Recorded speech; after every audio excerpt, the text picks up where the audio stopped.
Welcome back sa aking channel. Kilalanin ang top 5 most beautiful Pinoy celebrities ngayong 2025. Sino nga ba ang nanguna sa kanilang 5? Panuurin at pakinggan ang buong detalye.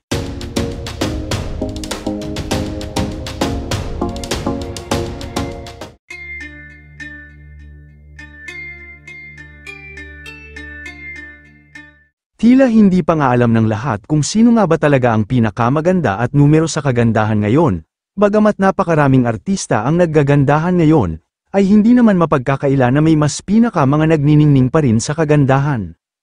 At sila ang 5 artista na nakapasok sa top 5 na pinakamagandang artista sa buong Pilipinas. Number 5, Angel Locsin. Bagamat hindi na aktibo ngayon sa showbiz ang aktres at mas pinili na lang muna ang pribadong buhay, ay hindi naman mapagkakaila na sobrang ganda pa rin ni Angel kahit na nagbago na ang katawan nito. Nakilala si Angel sa kanyang kagandahan at pagkakawanggawa. Kinikilala rin siya bilang isang respetadong aktres sa Pilipinas, nagbida siya sa iba't ibang hit drama series at pelikula, na talaga nga naman na naging successful, kilala rin siya na may pinakamagandang mukha sa showbiz. Number 4, Ann Curtis. Si Ann Curtis ay isang multi-talented na artista, modelo, at host, at kasalukuyang aktibo pa rin sa showbiz, at isa rin sa pinakamagaling at hinahangaan na artista, at hinahangaan dahil sa kanyang kagandahan, siya ay isa sa maraming tagasunod sa social media at nanalo ng maraming mga parangal para sa kanyang pag-arte.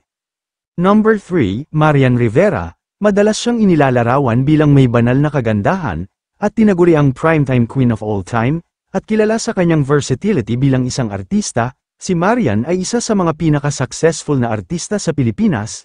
Kinilala din siya dahil sa mga magaling na pagganap bilang bida sa mga teleserye at pelikula.